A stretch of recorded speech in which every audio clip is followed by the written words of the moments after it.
Hello viewers, welcome to English grammar crash course. তো এই কোর্সে আজকে আমরা শিখব কী করে একটা অ্যাসার্টিভ সেন্টেন্সকে ইন্টারোগেটিভ সেন্টেন্সে রূপান্তর করা যায়। তো আমরা শুরুতে বলে রাখি, অ্যাসার্টিভ সেন্টেন্স মানে হলো বর্ণনা বা বিবৃতিমূলক বাক্য, আর ইন্টারোগেটিভ মানে হলো প্রশ্নমূলক বাক্য। যে সকল বাক্য দ্বারা কোনো কিছু জানতে চাওয়া হয় বা কোনো বিষয়ে প্রশ্ন করা হয় তাই হলো ইন্টারোগেটিভ সেন্টেন্স।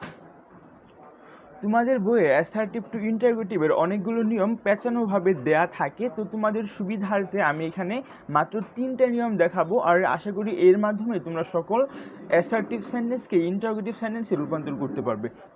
এখানে আমরা শুরুতে যে নিয়মটা দেখতে পাচ্ছি, যদি বাক্যে অক্সিলারি ভার্ব থাকে তবে অক্সিলারি ভার্বটি শুরুতে বসাতে হবে এবং এরপর একটা নট দিতে হবে। অর্থাৎ যদি দেখি একটা অ্যাসার্টিভ সেন্টেন্সে কোনো অক্সিলারি ভার্ব থাকে তবে সেটাকে ইন্টারোগেটিভ করা খুবই সহজ। আমি ওই অক্সিলারি ভার্বটাকে বাক্যের শুরুতে বসাতে হবে, মানে শুরুতে নিয়ে যাব। শুরুতে নিয়ে যাওয়ার পর অবশ্যই আমাকে এখানে একটা নট দিতে হবে।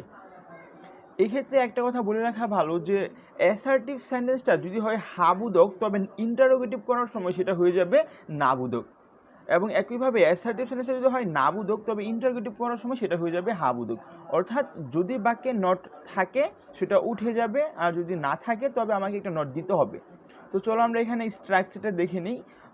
অ্যাসার্টিভ সেন্টেন্স যদি সাবজেক্ট প্লাস অক্সিলারি ভার্ব এবং তারপর এক্সটেনশন এমন কিছু থাকে তবে ইন্টারোগেটিভ করার সময় আমি শুরুতে অক্সিলারি ভার্বটাকে নিয়ে আসবো, এবং তারপর যদি এখানে বাক্যে নট না থাকে তাহলে অবশ্যই একটা নট দিব, অতঃপর সাবজেক্ট দিব এবং যা অংশ থাকবে অতিরিক্ত অংশ আমি সেটা বসাই দিব, এবং অবশ্যই ইন্টারোগেটিভ বাক্যের শেষে একটি প্রশ্নবোধক চিহ্ন দিতে হবে।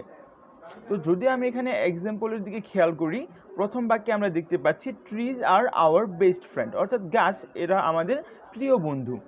তো এখানে একটি অক্সিলারি ভার্ব রয়েছে আর। তো আমি যখন ইন্টারোগেটিভ করব তখন এখানে আমি আর দিব, এবং অবশ্যই যেহেতু আমাদের এই বাক্যে অর্থাৎ অ্যাসার্টিভ সেন্টেন্সে কোনো প্রকার নট নেই, সুতরাং অবশ্যই আমার এখানে আর এর সাথে একটা নট যুক্ত করতে হবে। এখানে আমরা দেখতে পাচ্ছি লিখে আছে আর এন্ড। তারপরে এই বাক্যের সাবজেক্ট ট্রিজ, আমি এখানে ট্রিজ বসিয়ে দিলাম, আর এন্ড ট্রিজ। তারপর যা আছে এখানে অতিরিক্ত অংশ আওয়ার বেস্ট ফ্রেন্ড আমি এখানে লিখে দিলাম, এবং এর শেষে একটা প্রশ্নবোধক চিহ্ন দিয়ে দিলাম। তখন বাক্যটা কি হলো? আর and trees our best friend, অর্থাৎ গাছপালা কি আমাদের প্রিয় বন্ধু নয়? তো এখানে একটা বিষয় লক্ষণীয়, দেখো এই বাক্যটা ছিল গাছ আমাদের প্রিয় বন্ধু, অ্যাফার্মেটিভ ছিল। যখনই আমি এটাকে ইন্টারোগেটিভ করলাম তখনই কিন্তু এটা নেগেটিভ হয়ে গেল, অর্থাৎ অক্সিলারি ভার্বের সাথে আমাকে একটা নট যোগ করতে হয়েছে। এই বিষয়টা যদি তোমরা মাথায় রাখো তাহলে খুব সহজে এটা করতে পারবে।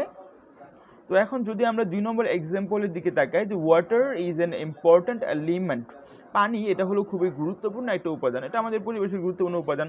ঠিক আছে, তো যখন এটাকে আমি ইন্টারোগেটিভ করব তখন দেখো এখানে অক্সিলারি ভার্ব রয়েছে ইজ, আমি এখানে ইজ দিলাম। যেহেতু বাক্যে কোনো নট নেই তাই এখানে আমি নট বসালাম, হয়ে গেলো ইজেন্ট। সাবজেক্ট ওয়াটার, আমি এখানে দিলাম ওয়াটার, ইজেন্ট ওয়াটার। তারপর এখানে যা ছিল এক্সটেনশন অ্যান ইম্পর্ট্যান্ট এলিমেন্ট, আমি সেটা বসালাম, এবং শেষে একটি প্রশ্নবোধক চিহ্ন দিয়ে দিলাম। তখন কি হলো পুরো বাক্যটা?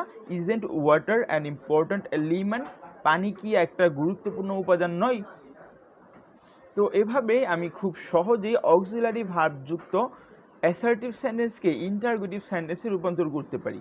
সেক্ষেত্রে আমাকে শুরুতে অক্সিলারি ভার্বটা বসাতে হবে, এই অক্সিলারি ভার্বটা আমাকে শুরুতে বসাতে হবে, এবং বাক্যে নট না থাকলে অক্সিলারি ভার্বের সাথে একটা নট বসায় দিতে হবে। খুবই সিম্পল। তো চলো এখন আমরা আমাদের পরবর্তী নিয়মটা দেখি। তো পরের নিয়মে আমরা যেমনটা দেখতে পাচ্ছি যে বাক্যে অক্সিলারি ভার্ব নেই সেই বাক্যে অক্সিলারি ভার্ব হিসেবে ডো, ডাজ কিংবা ডিড বসাতে হবে। অর্থাৎ আমরা একটু আগে দেখেছিলাম যে প্রথম বাক্যে যদি অক্সিলারি ভার্বটা থাকে সেই ক্ষেত্রে ইন্টারোগেটিভ করার সময় আমি ওই অক্সিলারি ভার্বটাকে শুরুতে নিয়ে আসবো, খুবই সহজ ছিল। কিন্তু এইখানে দেখতে পাচ্ছি যদি বাক্যে অক্সিলারি ভার্ব না থাকে সেই ক্ষেত্রে আমি কি করব? তো এক্ষেত্রে তোমাদেরকে আমি বলে রাখি যে আমরা জানি টেন্স হলো 12 প্রকার। তো 12 প্রকার টেন্সের মধ্যে 10টা টেন্সের অক্সিলারি ভার্ব রয়েছে, শুধুমাত্র 2টা টেন্স যাদের অক্সিলারি ভার্ব নেই, তারা হলো প্রেজেন্ট ইনডিফিনিট এবং পাস্ট ইনডিফিনিট টেন্স। অর্থাৎ প্রেজেন্ট ইনডিফিনিট টেন্সে কোনো অক্সিলারি ভার্ব থাকে না, এবং পাস্ট ইনডিফিনিট টেন্সেও কোনো প্রকার অক্সিলারি ভার্ব থাকে না। তো এই সকল বাক্যকে যখন আমি ইন্টারোগেটিভ করব তখন অক্সিলারি ভার্ব হিসেবে আমি ডু, ডাজ কিংবা ডিড বসাবো। তো এখানে আমি কখন কি বসাবো? যদি বাক্যটা হয় প্রেজেন্ট তাহলে আমি ডু কিংবা ডাজ বসাবো, আর যদি বাক্যটা হয় পাস্ট সেক্ষেত্রে আমি এখানে ডিড বসাবো। খুবই সিম্পল। আর এখানে একটা বিষয় আমাদেরকে মাথায় রাখতে হবে যে ডু, ডাজ, ডিড এরপরে অবশ্যই ভার্বের প্রেজেন্ট ফর্ম হবে। ডু, ডাজ, ডিড বসানোর পর আমি ভার্বের পাস্ট ফর্ম কিংবা পাস্ট পার্টিসিপল ফর্ম দিতে পারবো না, অবশ্যই আমাকে ভার্বের প্রেজেন্ট ফর্ম বসাতে হবে। তো আশা করি এটা বুঝতে পেরেছো। যেমনটা আমি এখানে একটা স্ট্রাকচার দিয়েছি যে অ্যাসার্টিভ সেন্টেন্সে সাবজেক্টের পর মনে করে এখানে মেইন ভার্ব থাকলো এবং এক্সটেনশন থাকলো। তো যখন এটাকে আমি ইন্টারোগেটিভ করব তো অবশ্যই আমাকে টেন্স অনুসারে ডো, ডাজ কিংবা ডিড বসাতে হবে এবং এর সাথে প্রয়োজনে নট দিতে হবে। অতঃপর এখানে আমি আগের মতোই সাবজেক্ট বসালাম, সাবজেক্টের পর মেইন ভার্ব দিলাম এবং এক্সটেনশন দিয়ে দিলাম। তো এটা হয়তো একটু জটিল মনে হচ্ছে, কিন্তু আমি এক্সাম্পলটা দেখিয়ে দিই তাহলে খুবই সহজ হয়ে যাবে। আমি প্রথম বাক্যটা যদি খেয়াল করি যে মিল্ক গিভস আস স্ট্রেংথ, মানে দুধ এটা আমাদেরকে শক্তি দেয়। তো এই বাক্যটা আমি দেখতে পাচ্ছি এই বাক্যে কোনো প্রকার অক্সিলারি ভার্ব নেই। এইটা হলো বাক্যটার মেন ভার্ব গিভস, গিভ এর সাথে এস রয়েছে। তো এটা দেখে আমি বুঝতে পারছি যে এটা হলো একটা প্রেজেন্ট ইনডিফিনিট টেন্স। তো যেহেতু প্রেজেন্ট ইনডিফিনিট টেন্স তাহলে আমি এখানে কি করব, অবশ্যই ডু কিংবা ডাজ ব্যবহার করব। এখন কোথায় ডু ব্যবহার করব এবং কোথায় ডাজ ব্যবহার করব? যদি দেখি সাবজেক্টটা থার্ড পারসন সিঙ্গুলার নাম্বার তবে আমি ডাজ ব্যবহার করব, অন্যথায় ডু ব্যবহার করব। এখানে আমি যদি দেখি সাবজেক্ট হলো মিল্ক দুধ, এটা হলো অবশ্যই থার্ড পারসন এবং সিঙ্গুলার নাম্বার, তাহলে অবশ্যই এটা ইন্টারগেটিভ করার সময় আমি ডাজ ব্যবহার করব। আর এখানে তোমাদের জন্য আরও একটি সহজ নিয়ম যেটা আমরা বলে থাকি, যদি আমরা দেখি যে ভার্বের শেষে এস কিংবা ইএস রয়েছে তবে সাধারণত ডাজ হয়ে থাকে।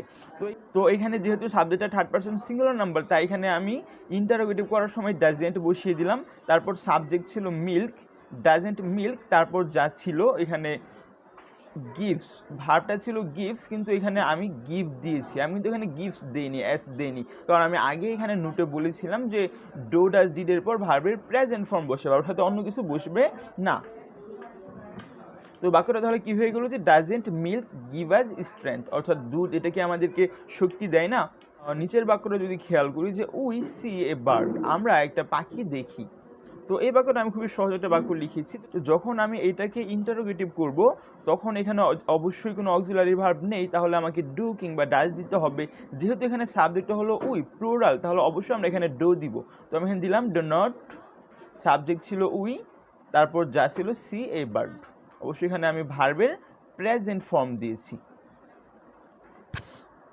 তো যদি আমরা এখন তৃতীয় বাক্যের দিকে তাকাই যে দে কমপ্লিটেড দ্য ওয়ার্ক, তারা একটি কাজ শেষ করেছিল, তারা কাজটি শেষ করেছিল।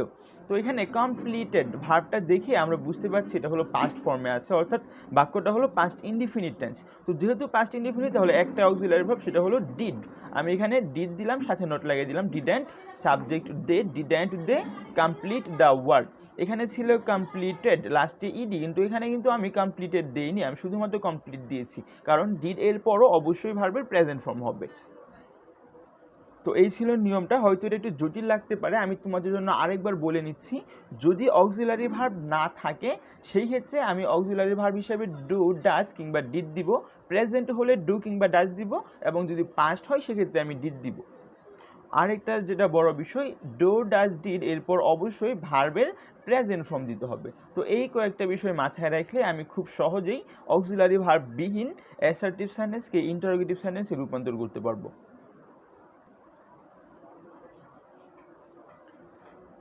আমরা চলে আসলাম আমাদের পরবর্তী নিয়মে। এখন দেখো, যদি অ্যাসার্টিভ সেন্টেন্সে এভরিবডি কিংবা এভরিওয়ান থাকে সেই ক্ষেত্রে আমি কি করব?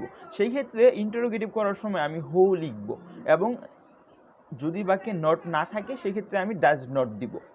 আমি আবারও বলছি, এভরিবডি, এভরিওয়ান এর পরিবর্তে হো লিখব, এবং বাক্যে নট না থাকলে আমি একটা ডাজ নট বসিয়ে দিব। তারপর ভার্ব এবং এক্সটেনশন যেভাবে ছিল সেভাবেই থাকবে। এটা খুবই সিম্পল। যেমন আমি এক্সাম্পলটা খেয়াল করছি, প্রথম বাক্যে এখানে দেওয়া আছে এভরিবডি লাভস হিম, প্রত্যেকেই তাকে ভালোবাসে। তো যখন এটাকে আমি ইন্টারগেটিভে কনভার্ট করব, এভরিবডি এর পরিবর্তে আমি হো ডাজ নট দিয়ে দিয়েছি। তারপর ছিল লাভস, যেহেতু ওইখানে তারপর ছিল লাভস, কিন্তু এইখানে আমি দিয়েছি হলো লাভ, কারণ এখানে ডাজ রয়েছে। আমি একটু আগে বলেছি ডাজের পর অবশ্যই ভার্বের প্রেজেন্ট ফর্ম হবে, তাই এখানে আর কোনো এস দেইনি। হু ডাজেন্ট লাভ হিম, কে তাকে ভালোবাসে না। পরের বাক্যটা যদি খেয়াল করি যে everybody believes an honest man, প্রত্যেক মানুষই একজন সৎ ব্যক্তিকে বিলিভ করে বা বিশ্বাস করে। তো যখন এটাকে আমি ইন্টারোগেটিভ করব তখন এভরিবডি এর পরিবর্তে আমি হো ডাজ নট বসাবো, এবং এখানে ছিল বিলিভস, ভার্বের শেষে একটা অ্যাস ছিল, যেহেতু এখানে ডাজ রয়েছে তো ডাজের পর অবশ্যই আমি বিলিভ লিখবো। হো does not believe an honest man, শেষে প্রশ্নবোধক চিহ্ন, অর্থাৎ একজন সৎ মানুষকে কেই বা বিশ্বাস করে না।